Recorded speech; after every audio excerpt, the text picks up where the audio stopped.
Kaup kanadíska orkufyrirtækisins Magma Energy á HS Orku voru mikið í umræðinni síðasta vetur og aftur í sumar þegar sagt var frá því að Magma hefði stofnað svokallað skúffufyrirtæki í Svíþjóð svo það geti keypt HS Orku. Margir hafa fullyrt að samningurinn sé ólöglegur og einstaka þingmenn og fjöldi einstaklinga vill að stjórnvöld grípi inn í og rifti þessum kaupum. Og Björk Guðmundsdóttir var áberandi í þessum umræðum í sumar, hvatti til þjóðaratkvæðagreiðslu framtíð orkuauðlinda Íslendinga og átti í opinberum bréfaskriftum við forstjóra og aðaleiganda Magma, Ross Beatty. Hins vegar hefur lítið gerst í þessum málum að undanförnu. En Björk, velkomin. Já, takk.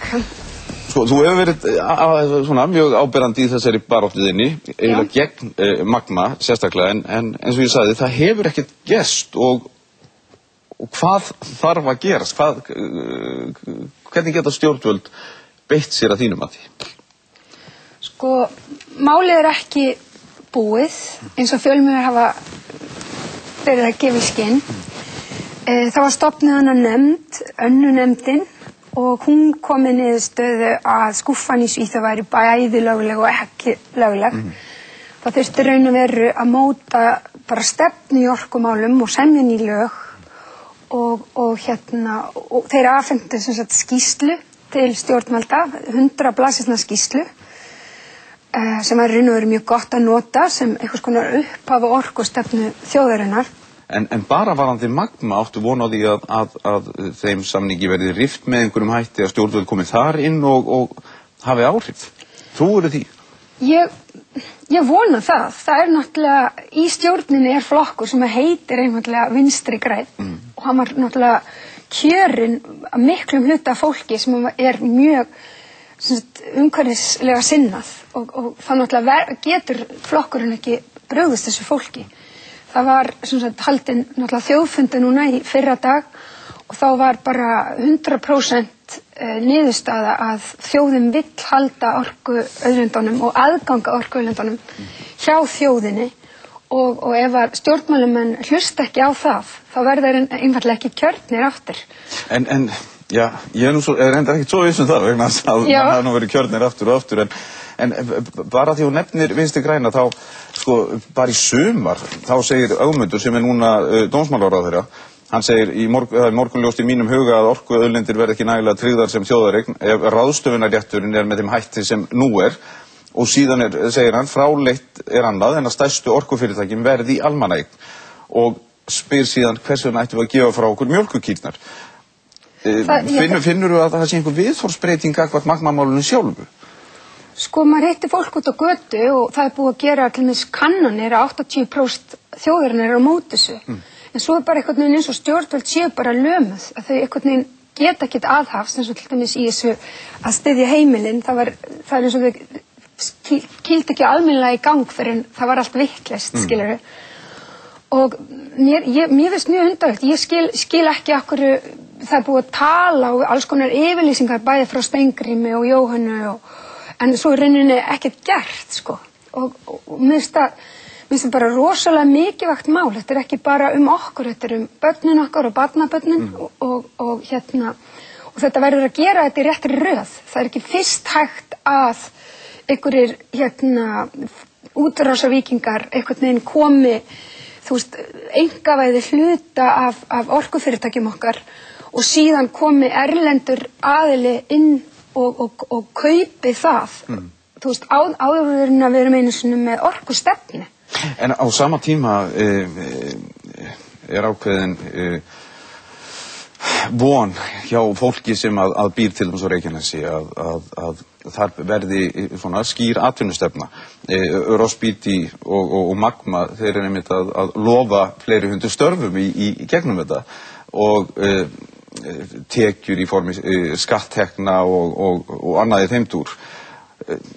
það er dálítið erfitt að segja við fólk sem að býr við mikið atvinnuleysi, við ætlum að slá þessu frest, við ætlum að geyma þetta, þegar það einmitt á sig vona það að þetta gangi sem hraðast fyrir sig. Já, það er verið mikið þetta rætt í þjóðfélaginu og mikið með á móti. Sko, það er líka mikið talað um þessu ruðningsáhrif hjá alvörum. Að það er öll eggin sett í sömu körfu og það er eins og allt annað ýtist út af borðinu. Og það er mikið að störfum í 4 ár og svo dettur það niður í ykkur, 100, 200, 300, eitthvað svoleiðis.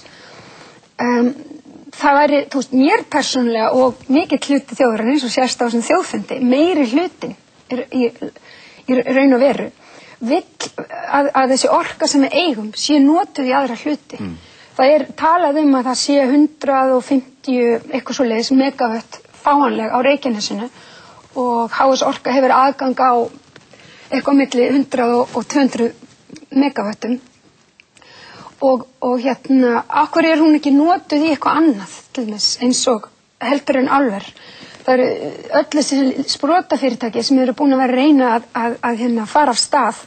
Þau þurfa orku og það er líka eitt sem er svolítið mikilvægt að við getum ekki gert bæði. Við getum ekki bæði haft alver og farið út í öll þessi litlu fyrirtæki. Það sem er líka sérst með fyrirtæki sem við höfum og raun og veru eru rót Íslands að góðu og heilbrigðu atvinnulífi. Fyrirtæki sem Icelandair var einu sinni sprotafyrirtæki. Og þú ert með, og núna það sem fyrirtæki sem eru orðin aðeins eldri en 10 ára kannski eru fyrirtæki svo Össur, CCP, Marorka og til þess að þannig fyrirtæki geti fengið jarðveg, góðan jarðveg og sprottið og þarf að hlúa að þeim og þau þurfa til þess að hafa aðgang að einhverju rafmagni og orku. Þannig eru álverin búin að taka bara yfir allt og það liggur líka fyrir með álverin að 2/3 gróðum fer úr landi og það sem eru mest, við erum að fá skattinn og við erum að fá störf en akkur ættum við ekki að fá eitthvað sem við eigum sjálf, sem er sér íslenskt, fá okkur að vöru og við til dæmis oft tala um það að taka til dæmis álið sem við þó höfum núna og búa til, hanna vörur úr því og gera eitthvað sem getur skrifað á Made in Iceland og er sem sagt, íslenskt. Minnst það svolítið vanta, við séum ekki bara eitthvað svona hráefna framleiðandi. Eins og Samfylkingin hefur talað opinberlega þá eru mjög skipta skoðanir innan flokksins, hvað á að gera, og fólk vill einkavæða og ekki einkavæða innan flokksins. Og það er náttúrulega eitthvað sem þeir þurfa að gera upp fyrir sig. Með Vinstri grænum virðist að vera öðruvísi, skilurðu, en það er eins og þeir hafa einhvern veginn ekki orku eða kraft til að fylgja eftir því sem að þeir eru búin að lofa og af hverju þeir voru kosnir. Og mér finnst það bara mjög sorglegt. Það er til dæmis komið upp eitt dæmi núna í Kanada að það er erlent fyrirtæki sem vildi kaupa stóran hlut af orkunni, aðgang orkunni í Kanada og það risu upp mikið af fólki í Kanada og voru á móti þessu og meðal annars Ross Beatty sem vildi helst halda þessu í eigu Kanadamanna. Þessi sala hafði næstu gengið í gegn og þetta fyrirtæki sem heitir Potash en kanadíska stjórnin, hún tók fram fyrir hendurnar á þessari sölu og stöðva hana. Þetta var að gerast núna bara fyrir viku 2 og mér finnst að Íslands stjórnvöld ætti að taka þetta sér til fyrirmyndar taka Ross Beatty sér til fyrirmyndar þegar hann er í Kanada og kanadísk stjórnvöld og halda þá auðlindum í sinni eigu. Já, þetta er hægt að gera. Þetta er vesen og þetta kostar pening en þetta er hægt og þetta til langtíma græðir maður miklu meira á því en maður tapar á því. Og það var til dæmis, við vorum með ráðstefnu í Háskóla Íslands 7. október og þar voru fólk úr þessari magmanefnd og annað fólk sem er mjög frótt í lögum og svona og það var mjög fræðandi, þetta var nokkra tíma fundur og það var verið að útskýra fyrir okkur hvernig þessi lög eru og þar eru mjög loðin og það er bæði sagt sem sagt þetta má skúffan í Svíþjóð og hún má líka sem sagt, líka bönnuð. En líka var útskýrt fyrir okkur að ef að það vilji hjá stjórnvöldum að stoppa þetta mál og fá aðgang að orkuauðlindum Íslands aftur í eigu sem sagt, fólksins, þá það alveg hægt. En sko, ég alveg viss að margir líka ruglast á því sko, hvað HS Orka eða Magma að gera hérna á Íslandi og í fyrsta lagi þá þetta ekki sala á auðlind. Þetta nýtingarréttur. Það skiptir það ekki máli að við erum ekki að selja auðlind frá okkur, heldur við erum að veita einhverjum erlendum aðila bara möguleika á að nýta þær auðlindir vegna sem við höfum ekki tæki og tól og peningar til þess að gera það. Sko, ef að Magma eignast HS Orku, þá hafa þeir sem sagt, nýtingarrétt í 65 ár og geta fengið 65 ári viðbót ef þið vilja. Það eru 130 ár. Þá verða barnabörnin okkar. Já, skilurðu, þannig að það bara gott sem að þau eigi, þú veist, að þau eigi hann, skilurðu, það bara svona túlkunaratriði líka við. Og Þannig að hugsunin þín að þetta skipti einhver máli af því að samningurinn svo langur að þeir geta hvort þeir eigi eða hafi bara nýtingarrétt, þér finnst það einhver breyta? Það skiptir raun og veru ekki máli og líka annað atriði sem að Ross Beatty búin að vera að tala mikið í fjölmiðlum til dæmis erlendis að HS Orka hafi aðgang á Reykjanesinu að 400 megavöttum. Það ekki satt. Þeir hafa aðgang að kannski 150 til 200 megavöttum. Og annað sem hann hefur líka sagt að jarðvarma orka sé græn og endalaus. Hún endist í mörg þúsund ár. Það ekki satt. Hún endast kannski í 50 ár. Og það fer rosalega mikið eftir. Eitt sem skiptir mjög miklu máli með jarðvarma orku hversu hratt farið í hana. Og það eitthvað sem hefur ekkert verið skilgreint til dæmis í þessum samningum. Að sko eins og við til dæmis virkjað jarðvarma orku, þú veist bara hitaveitan. Það tekið 80 ár, hægar tilraunir, já, náttúran svona, aðeins til hægri, aðeins til vinstri og þannig verður þetta mjög grænt fyrirbæri. En hann hefur selt þetta úti raunverulega og sagt, sko þetta orka sem getur nýst okkur í 1000 ár á meðan fræðimenn segja að ef við hratt farið í þetta þá getur þetta eins og þú segir í 50 ár og það sé hægt að tæma þessu auðlind mjög hratt en það, sko, að því að það ekki búið að opinbera þessa samninga þá vitum við í rauninni ekki innihald þeirra. Búið að fara fram á það ég meina, hefur þú farið fram á það að sjá í hverju samningurinn fólginn raunverulega og hvernig þeir eiga umgangast auðlindina? Já, það til dæmis orkuauðlindir.is, hópur sem að ég, Oddný Eir og Jón Þórisson eru í. Við fórum fram á að sjá upplýsingar og sjá öll hvað var það sölun á HS Orku. Það voru mjög fáir sem að sýnda okkur þessu og það annað sem virðist ekkert vera mikið breytt eftir að rannsóknarskýrslan kom fram og það sem verið mikið að tala að meiri gegnsæi og allt þetta. Það ekkert beint að gerast, sko. Og sem svolítið skrítið að ef þú ert að tala orkuauðlindir þjóðarinnar, þú veist, þjóðin á þetta. Hún þarf á að vita hvers konar samningur og hvernig það verið að díla og víla með, þú veist, eignir þeirra. Og þá náttúrulega ætti þetta alltaf verið upp á borði. En það það ekki. Sæir einhvern milliveg? Sæir til dæmis einhvern milliveg að ríki kemur inn í þetta hluta myndi eignast til dæmis helmingshlut og Ross Beatty bauði nú reynda 25% en hefur nú sagt að það hefur verið mistök hjá honum og klaugalegt en hann var allavega tilbúin til að gefa eftir 25%. Sæir til dæmis möguleika á því að ríkið eignaðist 50%, nýtingartíminn styttur niður í 60 ár eða eitthvað slíkt. Sæir einhverja leið fyrir stjórnvöld til þess að koma til móts við þessar kröfur ykkar og fjölda landsmanna? Sko það náttúrulega í öðrum Skandinavíu löndum þá eru svona ákveðin hlutföll, skilurðu, sem búið að, það ekki kannski allt einkavætt og ekki neitt. Og en þá, ef við viljum hafa það þannig, þá þurfum við að ákveða það, skilurðu. Og við getum ekki bara einhvern veginn, þú veist, það sé bara eitthvað slys sem kemur fyrir okkur, það búið að einkavæða og það komið einhver útlendingur hérna og það þarf að, þú veist, koma með eitthvað plan. Og ef við til dæmis það yrði þjóðaratkvæðagreiðsla, þá gæti þjóðin kosið einhverja svona hluti. En hvernig ætti svo þjóðaratkvæðagreiðsla að fara fram? Ég meina, ætti hún að vera sérstaklega Magma-samningin eða sérstaklega bara þjóðarauðlindirnar til framtíðar? Sko, ég myndi náttúrulega finnast þurfa að kjósa auðlindirnar. Vatnið til dæmis okkar ekki enda búið að skilgreina sem auðlind. Það bara eitthvað ókeypis. Það þarf að vera vatnið, það þarf að vera fiskurinn og það þarf að vera jarðvarmaorkan og fallorkan. Allar auðlindirnar. Og þetta eitthvað sem við verðum að móta stefnu og eitthvað sem þjóðin ákveður í sameiningu og síðan hægt að, já, ok, viljum við díla vera á spyti eða viljum við díla við kínverja eða viljum við ekki díla við þá eða... En þú ert í rauninni að biðja bara smá þolinmæði, hvetja fólk til og stjórnvöld til að setja reglur og síðan að fara í samninga við hvern sem Þannig að við vitum raunverulega bara við hvaða borð við sitjum. Já, mér finnst það bara að vera mjög heilbrigður hraði. Flesta þjóðir eru með orkustefnu og auðlindastefnu. Við erum ekki með það. Það er bara ekki til og það þarf að búa það til og síðan taka sig ákvarðanir.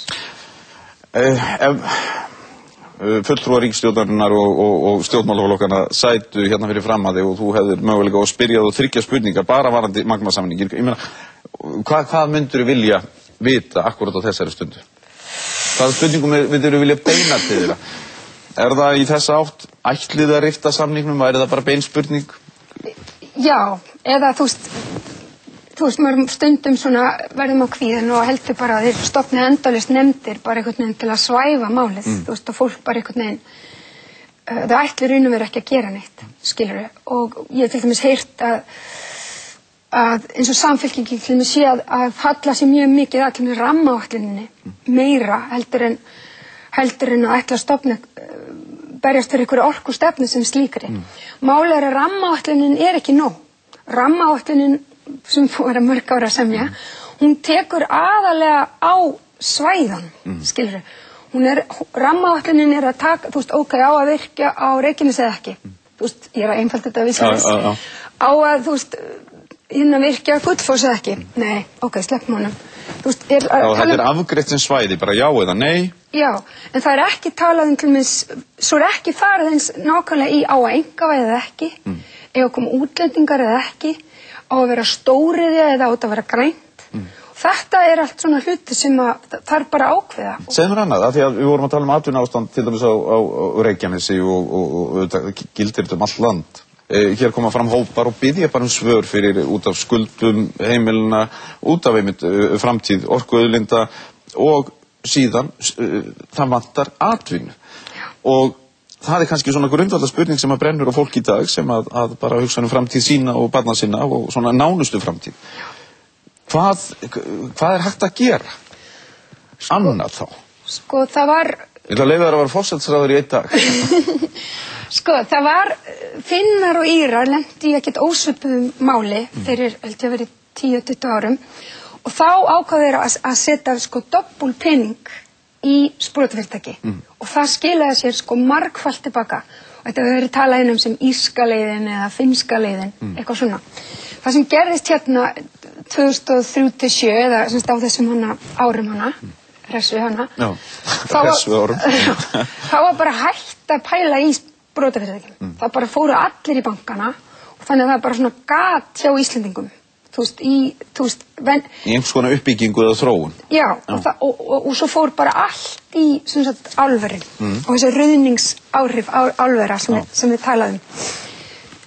Sko, ef að við myndum leggja svona tvöfaldan pening í að styðja hérna sprotafyrirtæki, þá tekur það þau því miður eða líka það líka mér finnst það vísum mjög gott það farið hægt í hlutina sérstaklega eftir þetta hrun þá tekur það meðaltali 10 ár fyrir sprotafyrirtæki að vaksa og blómstra og hérna en það þarf náttúrulega að sinna þessu en þetta eru fyrirtæki sem að standa og hérna og eru alíslensk Íslendingar eiga fyrirtækin það kannski vinna 3 í því, svo vinna 5 í því, svo vinna 12 í því og svo, þú veist, eins og hjá CCP vinna núna, þú veist, 1000 manna, skilurðu. og tala. En af því að, sko, ég veit þú varst með svona vinnuhópa með fullt af sérfræðingum og fólki reyndar, sko, allstaðar að samfélaginu, úr háskólalífinu og annar staðar. Það sem voru að velta fyrir ykkur, sko, menntun, matvælum Íslendinga, hvernig við getum markaðsett, heilsuþjónustu og svo margt annað. Þið skiluðu þessum tillögum til stjórnvalda. Já. Og hvað kom út úr því? Ég meina að þetta svona fullt af spennandi hugmyndu sem að maður hefur á tilfinningu gæti auðvitað farið í framkvæmd. Já, við vorum með 150 manna hóp sérfræðinga, bæði rosa hægri og rosa vinstri og virkjunarsinnar og allavega og og ég var bara svolítið svona funksionalisti og svo þið megið skrifa hver hópur 1,5 blaðsíðu sem ég geti gefið núna til stjórnvalda, bara A4 og bara svona tossalista, bara eitthvað sem þau geta breytt núna bara og kostar ekki mikið pening og hvað myndið þið gera? Og við skiluðum sér til stjórnvalda fyrir 2 árum og ég var nú að kíkja fyrir þetta viðtal aftur á hana lista og næstan bara eiga ennþá meira við núna. Og Og hefur eitthvað af þessu hugmyndu komist í framkvæmd? Sumt af þessu hefur farið í framkvæmd, sumt ekki og mikið af þessu, til dæmis þurftu öll sprotafyrirtækin og allir sem var að reyna að fara út í að stofna fyrirtæki að það þyrfti stöðugan gjaldmiðil, punktur. Það var svo sem nokk sama hvaða gjaldmiðil það væri, það þyrfti bara stöðugan gjaldmiðil. Það hefur náttúrulega ekki gerst, skilurðu. Önnur mál sem væri raunum mjög auðvelt að framkoma, til dæmis að fólk sem hámenntað erlendis, Íslendingar, og þeir fái stuðning til að komast aftur til landsins, mikið í svona samfélagum sem Oxford og ég held að það væri einmitt eina stefnan hjá bæði Írlandi og Finnlandi var að fá hámenntað fólk til að kenna. Já. Að það þurfti ekki að borga skatta, það var með skattafríðindi í 2 ár, þannig að gert alls konar svona hlutir sem kosta kannski ekkert þjóðarbúum mikinn pening. Þannig að þú ert að flytja inn þekkinguna með ívilnunum eða stuðningi. Já, og það skila sér margfalt tilbaka í alls konar frjósemi. En síðan var ég að keyra Íslandi í sumar og maður sér alls konar aðra hluti sem til dæmis að ganga eins og samvinna milli þú veist, eins og fólk sem var kannski með mat úr héraði, að það sé að vinna með kannski fólki sem með hestaferðina. Þú fer í hestaferð og svo getur þú fengið að smakka smá smjör eða, þú veist, kjöt eða eitthvað svona. Fyrir nokkrum árum það var ekkert flæði þarna á milli þess að hópa. Þetta var ekki bara allir svolítið svona reppupólitík í gangi. Já. Þannig að það kannski ekkert bara út á okkur, þetta bara út á alls konar öðrum hlutum. Meira flæði á milli. Svo til dæmis var ég að kíkja á niðurstöður hjá Vatnavinnum sem var einn af svona samtökum sem voru stofnuð í kringum alla þessa vinnu og það hefur bara gengið nokkuð vel. Þeir voru að vinna núna 2 verðlaun. Þá tóku þeir laugar á Vestfjörðum. Já, sundlaugar.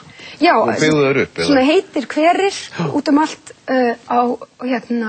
og stofnuðu fengu fólki sem yfir þessum heita laugum og hverum að stofna svona samtök á Vestfjörðum, kalla Vatnavinnir Vestfjarða og unnu samt verkefni með atvinnuþróunar fólkinu þar og eru með svona pakkadíl þannig að þú getur farið í hestaferð og síðan fengið að fara í kannski 5 laugar og síðan voru við með sagt, eftir hrunið þá mistu mikið að arkitektum og hönnum vinnuna og þeir voru sagt, á atvinnuleysisbótum hjá ríkinu en unnu fyrir Vatnavinni sagt, Já, þannig að þeir nýttust í starfið og voru með svona alls konar hugmyndir fyrir fyrir þessar laugar þú veist, kannski geta breyta miklu heldur kannski bæta við göngustíg hér, sturtuklefa hér og alls konar svona hlutir sem fólk hafa gert í sjálfboðavinnu og fyrir mjög lítinn pening og líka svona samhæfa hönnunina það væri eitthvað svona heildar svona lúkka á þessu þetta vann verðlaun og mjög virt evrópsk verðlaun og að kíkja vatnavinnu.is Það var annað, hvar kemstu til dæmis að því að þegar ég skoðaði þessar skýrslur Það þið kölluðu hana hóp Nista og þessar hugmyndir sem að voru sendar til stjórnvalda. Þetta sko hellingur af hugmyndum sem að fólk geti kannski svona smitast af. Hvað hægt að nálgast þær til þess? Þetta á vefsíðin okkar, náttúra.info og... Verkefni kallaðist Neisti? Neisti. Já. Ef þú væri bæjarstjóri í Reykjanesbæ núna, hvað myndur þú gera? Hvaða auðlindir hafa þau? Ég meina þeir hafa Bláa lónið og þeir hafa flugstöð sem að fleiri 100.000 koma í gegn og ef að þú bara mættir ekki setja upp álver, hvað myndur þú gera með bæjarbúum? Það er náttúrulega stórkostlegt að hafa alþjóðlegan flugvellan og minnst æðislega fréttir eins og voru í morgun að þeir séu ætla núna að nota spítalann sem var á hersvæðinu og sniðugt einmitt núna þegar þessi erfiðleikar í heilsugeiranum, það er svo mikið af mjög menntuðu fólki í heilsugeiranum og Íslandi sem er raun og veru ekki verið að nýta og ef það, ég vissum að þessi spítali heldur áfram þá myndi fólk allstaðar á landinu flytja þangað og langa til að fá sem sagt betur launuð störf þar sem það getur meira verið sérhæft í því sem það er að gera og Bláa lónið er ekki langt frá það náttúrulega með psoriasis og alls konar svona og mér finnst það náttúrulega mér persónulega þetta mjög sniðugt að grunnurinn og álverinu væri notaði bara í að byggja stórt gróðurhús og var að vera stefna Íslendinga bara að rækta allt grænmeti sjálfir og ávexti sem þeir borða. Það þurfi ekkert flutt inn og Þú bara gera Reykjanesbæ og Reykjanes eða alls bara heilsu svæði. Það er náttúrulega mikið hægt að fara í góða göngutúri þarna, það er þetta að sýna til dæmis að það var mikið talað einhvers konar eldfjalla þjóðgarð þar sem hægt að sýna útlendingum fara í svona göngutúra Reykjanesi það er til bara allar tegundir af eldstöðum hana og allar tegundir af hrauni stutt í Reykjavík. Þú ert að hvetja Reyknesinga fara til þess að stela öllum farþegum af flugvöllunum og láta það ekkert fara neitt annað landið, bara halda þeim þarna á Reykjanesi. Já, mér finnst þetta bara mjög sniðugt en svo sést það náttúrulega að þú ætlar að fara ykkur svona átt og unda þetta sem það verður að búa til eitthvað viku, 2 vikna, jafnvel 3 vikna heilsupakka fyrir sjúklinga alls staðar að. Þá náttúrulega ekki að skella bara upp álveri að hliðina á með einhverja mengun og öðru slíku. Það er líka einn af þessum hlutum við verðum að ákveða okkur, við getum ekki gert bæði. Ég ætla ekki að kalla þig nýjan bæjarstjóri í Reykjanesbæ, þó það hafi verið farin að tala sem slík. Já. En ég ætla að þakka þig fyrir komuna þess vegna. Já. Gaman að fá þig. Takk fyrir.